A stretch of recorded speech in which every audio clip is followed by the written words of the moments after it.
بھی چینل اترا سیف کو لائک کریں، سبسکرائب کریں، بیل آئیکن کو آن کریں ہمارے ہر ویڈیو کے نوٹیفیکیشن آنے کے لیے، اور ہمارے ابھی بھی چینل اترا سیف کو پروموٹ کیجیے۔ سب تمام لوگ، کچھ لوگوں کی آنکھوں سے آنسو بھی بہہ رہے تھے، مگر وہ دنیا کی لالچ میں تھے۔ مولا حسین کی تقریر کا ایسا اثر ہوا کہ تمام یزیدی لاجواب ہو گئے۔ برادران ملت اسلامیہ، حضرت امام حسین رضی اللہ تعالیٰ عنہ نے اپنا فرض پورا کیا، تمام جو باتیں تھیں ان کو بتائیں اور سمجھائیں تاکہ لوگ باز آ جائیں، کل میدان محشر میں یہ نہ کہیں کہ ہم مولا حسین کو پہچان نہ پائے تھے۔ حضرت گرامی، حضرت امام حسین رضی اللہ تعالیٰ عنہ نے اتمام منزل کے بعد خیمے لے کر واپس آئے، اور تقریر کے بعد ابن سعد نے کمان میں تیر لگایا اور لوگوں کو کہا ہے لوگوں گواہ ہو جاؤ، گواہ ہو جاؤ، حسینیوں پر سب سے پہلا تیر چلایا ہے وہ ابن سعد نے چلایا ہے، اے لوگوں گواہ ہو جاؤ۔ اس نے برائی پر لوگوں کو گواہ بنایا۔ حضرت حر جو یزید کی طرف تھے کہتے ہیں ابن سعد تو باز نہ آئے گا کیا؟ حقیقت میں تو حضرت امام حسین اور تمام حسینیوں کو قتل کرے گا؟ حضرت گرامی ابن سعد کہتے ہیں ہاں یقیناً میں ایسا کروں گا۔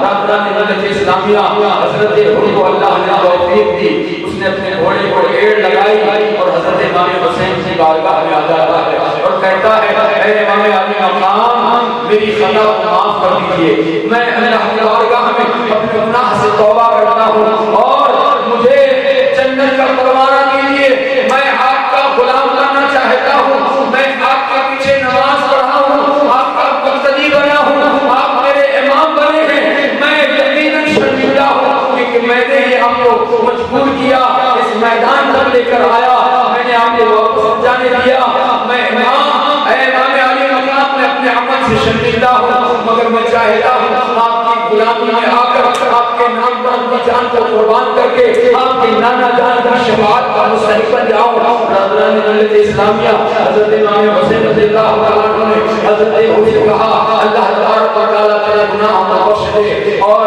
یقیناً تیرا نام حر ہے اور تجھے جہنم سے آزادی کا پروانہ دیا۔ حر نکل کے آ گیا جہنمیوں کے نردے سے جنتیوں کے درمیان۔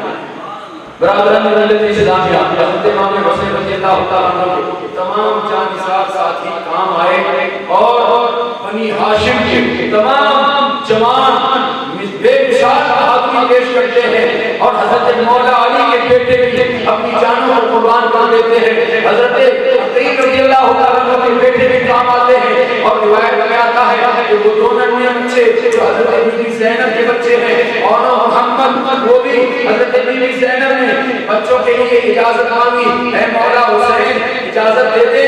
اللہ کے نبی صلی اللہ علیہ وسلم کی حدیث مبارکہ ہے جب کوئی بلا آئے، کوئی مصیبت آئے تو صدقہ دینے سے بلا ٹل جاتی ہے۔ سروں کو تو ہلا دیجیے، ٹل جاتی ہے۔ یہ حدیث مبارکہ سچی ہے۔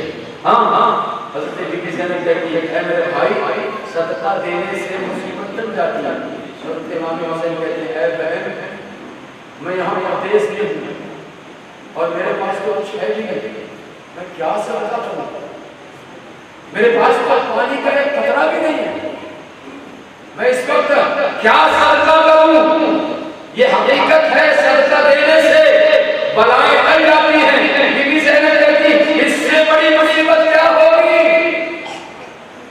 اور میں چاہتی ہوں کہ صدقہ دیا جائے، میرے دونوں بچے اور محمد کو آپ کے نام پر قربان کرنا چاہتا ہوں، یہ میں صدقہ پیش کرنا چاہتا ہوں رب کی بارگاہ میں۔ برادران ملت اسلامیہ، حضرت امام حسین کہتے ہیں میرے بہن تیری پوری زندگی کی یہ کمائی ہے اور میں ان کو لٹانے نہیں دوں گا، بہن میں ان بچوں کو اجازت نہیں دوں گا۔ حضرت بی بی زینب کہتی ہیں اے میرے بھائی اب تو نانا بھی موجود نہیں ہے، میں کن کا وسیلہ لے کر آؤں؟ اب تو بابا ہمارا علی بھی موجود نہیں ہے کہ ان کا وسیلہ لے کر آ جاتی، اب تو میری ماں فاطمہ بنت زہرا بھی موجود نہیں ہے کہ ان کا ہی وسیلہ لے کر آ جاتی۔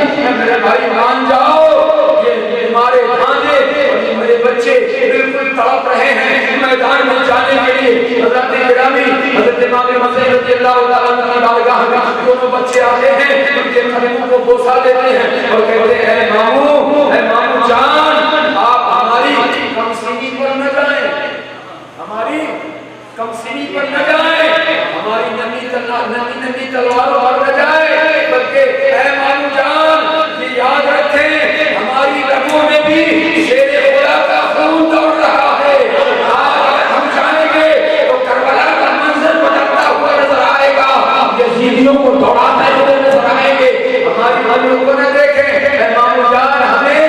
اجازت دیں تاکہ ہم آپ کے نام کا قربان ہو جائیں۔ کسی شاعر نے کہا ہے علی کا گھر میں کیا گھر ہے کہ جس گھر کا ہر بچہ جہاں دیکھو جسے دیکھو شیر خدا معلوم دیتا ہے۔ بچوں کو دیکھ کر کربلا میں یہی منظر سمجھ میں آیا کہ علی کا کوئی بھی ایک بچہ شیر خدا معلوم دیتا ہے۔ برادران ملت اسلامیہ اجازت مل گئی، مولا حسین نے اجازت دی، وہ دونوں بچے پہنچتے ہیں اور جب چلنے لگتے ہیں روایت میں آتا ہے بی بی زینب نے کہا تھا بچوں سے اے میرے بچوں وہاں کہیں یہ نہ بتانا کہ تم کس کے بچے ہو، بی بی زینب کے بچے ہو یہ نہ بتانا۔ برادران ملت اسلامیہ جب دونوں بچے خوبصورت چہرے والے بچے میدان کارزار میں پہنچتے ہیں تو ابن سعد کہتا ہے یقیناً تم حضرت امام حسین کے بھانجے ہو، میں پہچانتا ہوں بی بی زینب کے بچے ہو۔ اے میرے بچوں تمہیں دیکھ کر مجھے رحم آ رہا ہے، ترس آ رہا ہے۔ اے میرے بچوں میری طرف آ جاؤ، میں تمہیں پانی بھی پلاؤں گا اور تمام نعمتیں بھی دوں گا، اپنی وقت میری طرف آ جاؤ۔ برادران ملت اسلامیہ یہ علی کے شعر ہیں، کہتے ہیں ہماری عمر کو نہ دے ہم پر ترس کھا رہا ہے، مولا حسین پر ترس نہیں آیا، جو نبی کے نواسے ہیں ان پر رحم نہیں آیا، ہم پر رحم کر رہا ہے۔ تو ہماری طرف آ جا، تو ہماری طرف آ جا، تجھے نانا جان سے جنت دلا دیا۔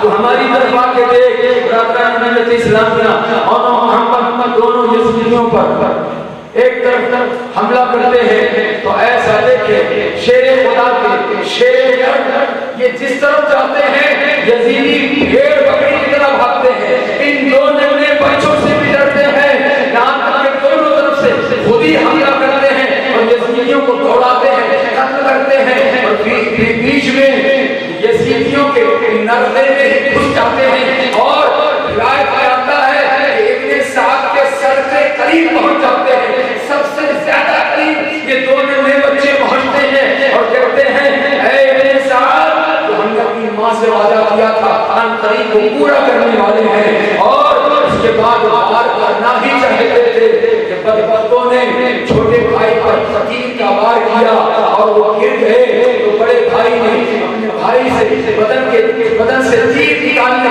کی کوشش کرنے کی، جیسے جھکے وقت نے آپ پر بھی حملہ کر دیا، دونوں بھائی ایک دوسرے سے لپٹ کر شہید ہو جاتے ہیں، نبی کے نواسے کی محبت میں اپنی جانوں کو قربان کر دیتے ہیں۔ حضرت گرامی بانو محمد، حضرت حر اور حبیب بن مظاہر اور تمام جو آپ کے جانثار ساتھی تھے، تمام آپ کے جو اہل بیت اطہار کے جانثار ساتھی تھے، تمام لوگوں نے حضرت امام حسین کی محبت میں اپنی جانوں کو قربان کر دیا۔ اب آپ کے سامنے اجازت دینے کے لیے حضرت امام قاسم رضی اللہ تعالیٰ عنہ جو حضرت امام حسن کے بیٹے ہیں وہ آتے ہیں اور کہتے ہیں میرے چچا جان مجھے اجازت دیں، میں بھی آپ کے نام پر قربان ہونا چاہتا ہوں۔ حضرت امام حسن کہتے ہیں اے قاسم میں تمہیں کیسے اجازت دے دوں، تم تو میرے بھائی کی نشانی بچی میں اپنے بھائی کو یاد کرتا ہوں، تمہیں دیکھ لیا کرتا ہوں، میں تمہیں کیسے اجازت دے سکتا ہوں۔ حضرت گرامی حضرت امام قاسم کہتے ہیں اے چچا جان اجازت دے دیں، میں بھی اپنے بابا کے پاس جانا چاہتا ہوں۔ سبحان اللہ، وہ بھی شہید ہونا چاہتا ہے۔ شہادت کا شوق ایسا ہے کہ جانتے ہیں کہ ہمیں یہاں قربان ہونا ہے، قتل کیا جانا ہے، مگر شوق اور جذبہ ایسا ہے، کہتے ہیں ہمیں جانے دیجیے، ہم آپ کو قربان ہونا چاہتے ہیں۔ برادران ملت اسلامیہ حضرت امام حسین رضی اللہ تعالیٰ عنہ ایک روایت میں آتا ہے کہ آپ کے گلے میں تعویذ تھا، اور ایک روایت میں آتا ہے کہ آپ نے ایک پرچہ نکال کر دکھایا اور کہا میرے والد نے کہا تھا اے میرے بیٹے جب سب سے بڑی کوئی مصیبت آئے تمہارے اوپر اس وقت یہ پرچہ کھول کر دیکھنا، اور اس وقت میں وہ پرچہ کھولا گیا، اس میں لکھا تھا اے میرے بھائی حسین، میرے بھائی میرے بیٹے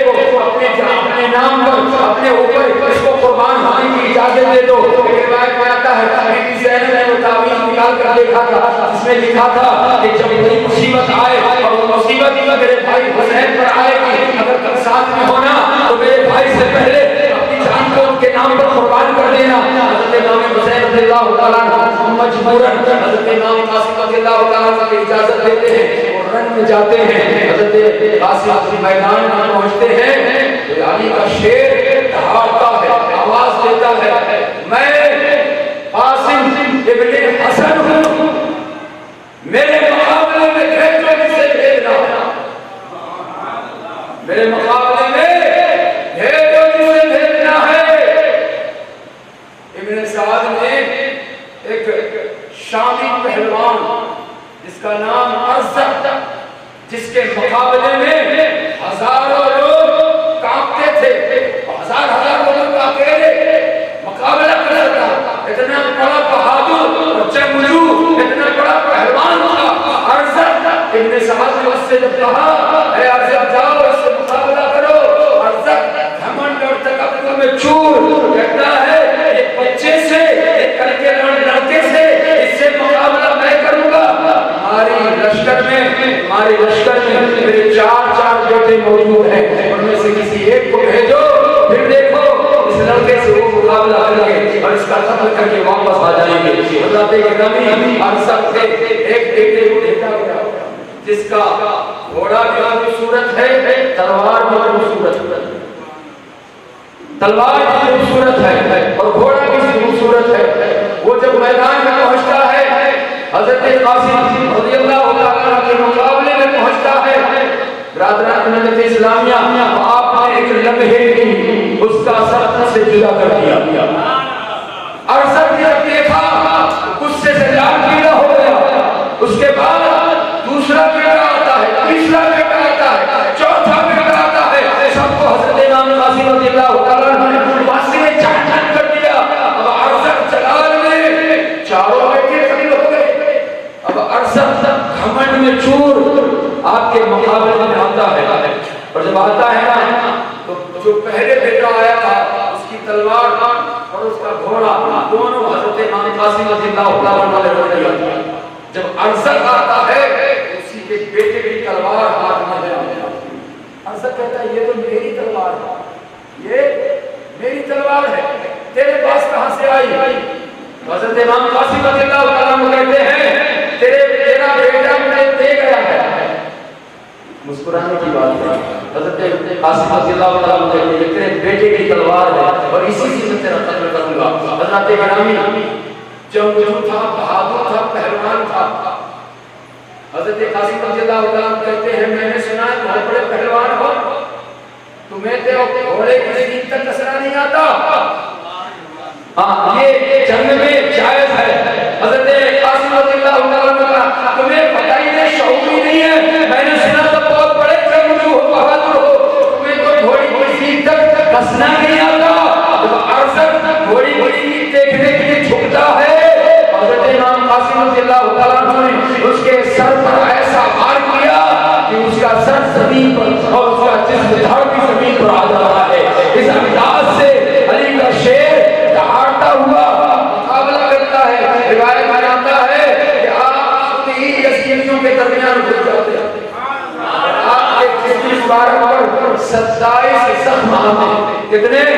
27 زخم غالباً آتے ہیں۔ برادران ملت اسلامیہ آپ پر زخم اور خون جسم سے بہتا ہے، آپ دشمنوں کی اتنی لمبی جماعت سے لڑتے قریب آپ زمین پر آتے ہیں اور اپنے چچا جان حضرت امام حسین کو آواز دیتے ہیں اے چچا جان میری خیر خواہی کیجیے، مجھے سنبھالیے۔ تو حضرت امام حسین رضی اللہ تعالیٰ عنہ دوڑتے ہوئے جاتے ہیں، اپنے بھتیجے کو اپنے کندھے پر لے کر آتے ہیں۔ برادران ملت اسلامیہ حضرت قاسم رضی اللہ تعالیٰ عنہ جب شہید ہو جاتے ہیں، اس کے بعد حضرت سکینہ رضی اللہ تعالیٰ عنہا وہ اپنے چچا حضرت عباس رضی اللہ تعالیٰ عنہ کے پاس آتی ہیں اور کہتی ہیں چچا جان ہمارے پیاس سے لب سوکھ رہے ہیں، ہونٹ سوکھ رہے ہیں۔ اور حضرت عباس رضی اللہ تعالیٰ عنہ کہتے ہیں اب مجھ سے بچوں کی پیاس نہیں دیکھی جاتی، یہ ننھے بچے پیاس سے تڑپ رہے ہیں اور وہ بھی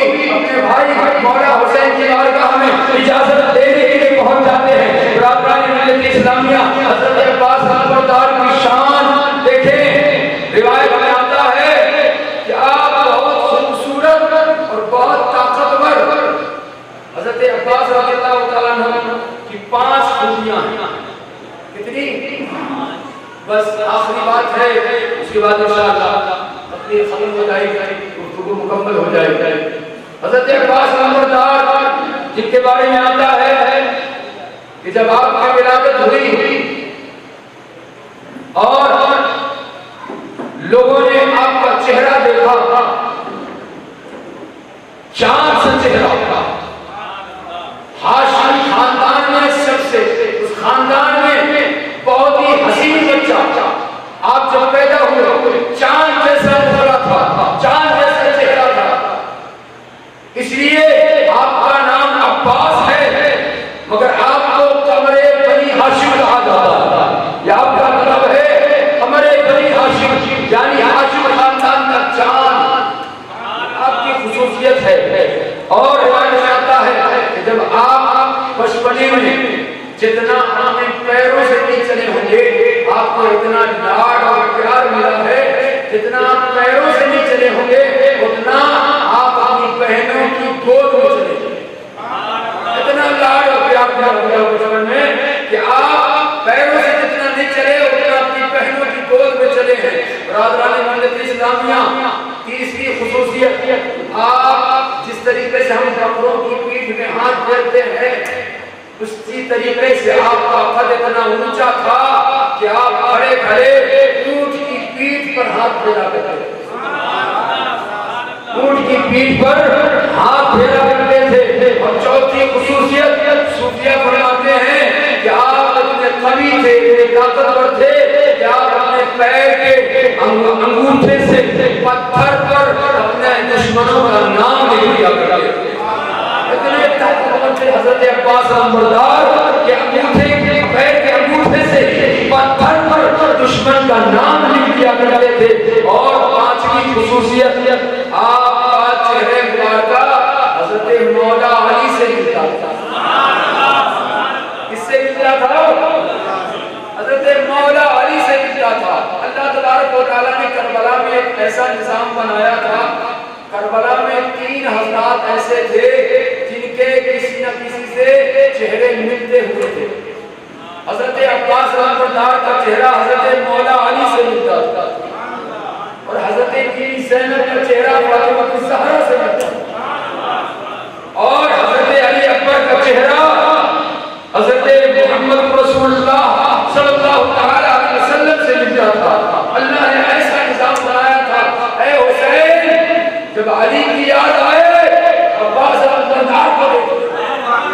اے حسین، جب تمہیں فاطمہ الزہرا کی یاد ستائے تو بیوی زینب کو دیکھ لینا، اور جب میرے حبیب کی یاد کر پائے تو علی اکبر کو دیکھ لینا.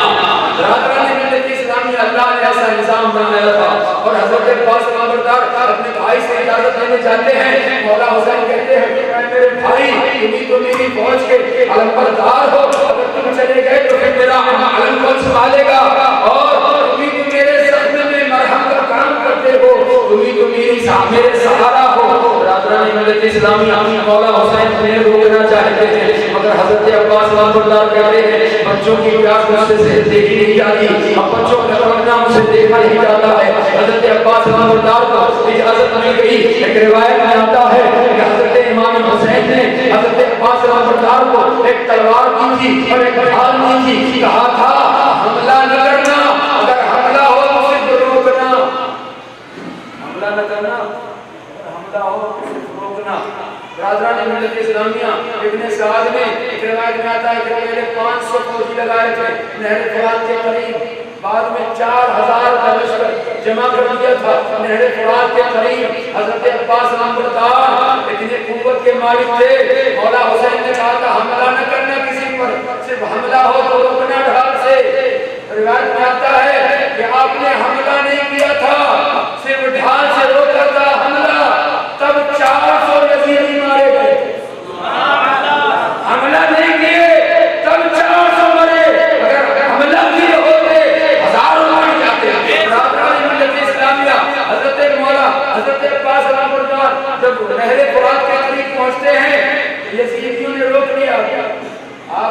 سمجھایا اے لوگوں میں اپنی جان بچانے کے لیے نہیں کہہ رہا کہ پانی دے دو بلکہ تمہیں سمجھا رہا ہوں مولا حسین کے بچے تڑپ رہے ہیں پیاس سے پانی دے دو تاکہ تمہیں بھی جامع کوثر مل سکے باز آ جاؤ اس عمل سے نہر فرات سے پتھرا ہٹا دو پانی لینے دو حضرت گرامی ان لوگوں نے کہا تھا پانی تو جانوروں کو ملے گا جانور پی سکتے ہیں چرندوں پرند پی سکتے ہیں مگر حسینیوں کو ایک قطرہ پانی نہیں دیا جائے گا برادران ملت اسلامیہ حسینیوں کو ایک قطرہ پانی نہیں دیا جائے گا اور اگر پانی چاہیے تو حضرت امام حسین سے کہو یزید کی بیعت کر لیں انہیں پانی دیا جائے گا حضرت عباس خبردار کہتے ہیں مرد حق قاتل سے ہرگز خوف پا سکتا نہیں سر کٹا سکتا ہے لیکن سر جھکا سکتا نہیں برادران ملت اسلامیہ یہی عباس خبردار ہیں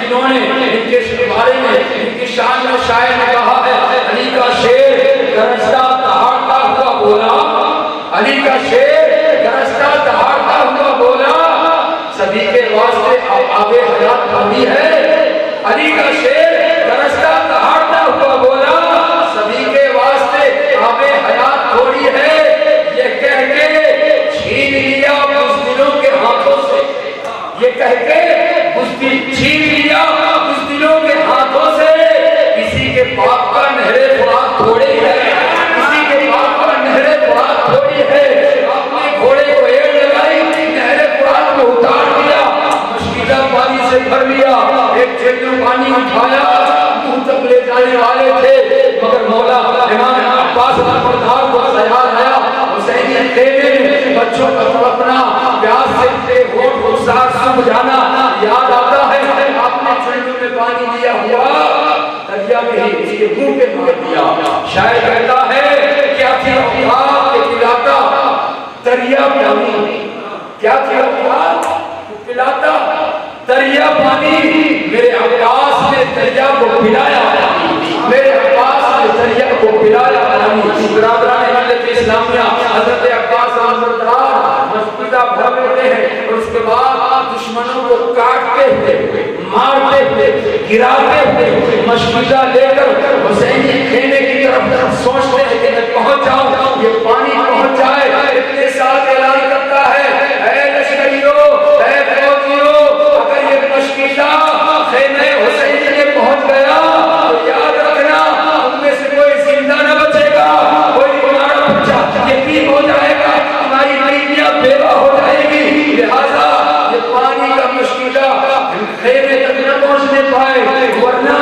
بغیر پانی کے کینی کے بھوکے پیاسے جب تنہا کرنے کے لیے آ رہے ہیں سینکڑوں پر بھاری پڑ رہے ہیں جب یہ پانی بن جائے گا تو یہ ہم پر حاوی ہو جائیں گے اور ہم سے کوئی زندہ بچ کے نہ جائے گا برادران ملت اسلامیہ حضرت عباس خبردار چاہتے ہیں کہ تیزی سے میں یہ پانی بی بی سکینہ تک پہنچا دوں مگر ہمارا سوچنا کیا ہوتا ہے انسان کا سوچنا کیا ہوتا ہے وہی ہوتا ہے کہ منظور خدا ہوتا ہے برادران ملت اسلامیہ حضرت عباس خبردار اپنے مشکلے کو بائیں طرف رکھے ہوئے دائیں ہاتھ سے تلوار چلاتے ہوئے مشکلہ لے کر چل رہے ہیں مگر ایک نام بدبخت آتا ہے سرارہ کر کے اس نے آپ کے بائیں بازو میں ایسا تلوار وار کیا کہ آپ کا بائیں بازو شہید ہو جاتا ہے آپ نے فوراً مشکلے کو داہنی طرف ٹانگا اس میں مشکلہ بھی ہے اور تلوار بھی چلا رہے ہیں پھر نوفل نامی بدبخت نے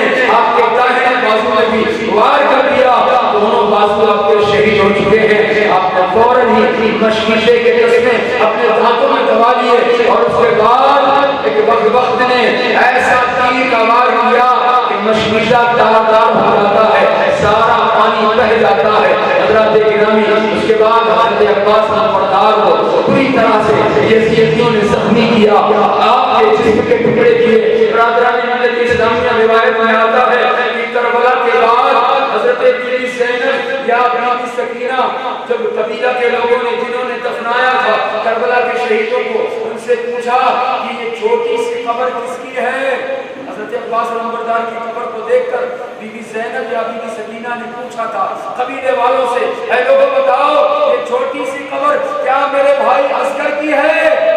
وہ قبیلے والوں نے کہا نہیں حضرت عسکر کی نہیں ہے بلکہ حضرت عباس علمبردار کی خبر ہے. تو بیوی نے کہا کہ میرا عباس اتنا قوی تھا, اتنا اونچا قد تھا, اور ان کی اتنی چھوٹی سی قبر. تو قبیلے والوں نے کہا تھا عباس علمبردار کو یزیدیوں نے ایسے شہید کیا تھا, اتنے ٹکڑے کیے تھے کہ ان کے جسم مبارک کو تھیلے میں بھر کے دفنایا گیا. اتنے ٹکڑے کیے گئے تھے.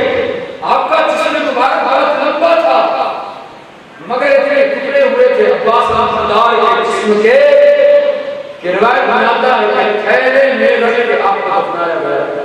برادران ملت اسلامیہ, حضرت عباس علمبردار جب شہید ہوئے, جب گھوڑے سے نیچے آئے تو آپ نے آواز لگائی کہ اے بھائی مجھے سنبھالو. مولا حسین دوڑتے ہوئے آئے. حضرت عباس علمبردار کی سر مبارک ان کے جسم کو اپنی گود میں رکھا. برادران ملت اسلامیہ, آپ کی زبان پر جملے آتے ہیں, میری کمر ٹوٹ گئی, یہ جملے نکلتے ہیں آپ کی زبان سے. برادران ملت اسلامیہ, حضرت عباس علمبردار کی شہادت کے بعد شاعر کہتے ہیں لوٹا اجل نے شیر الہی کے باغ کو, لوٹا اجل نے شیر الہی کے باغ کو, بھائی کے دل سے پوچھئے بھائی کے داغ کو, بھائی کے دل سے پوچھئے بھائی کے داغ کو. حضرت گرامی مولا حسین حضرت عباس علمبردار کی شہادت کے بعد بہت دکھی ہو جاتے ہیں, بہت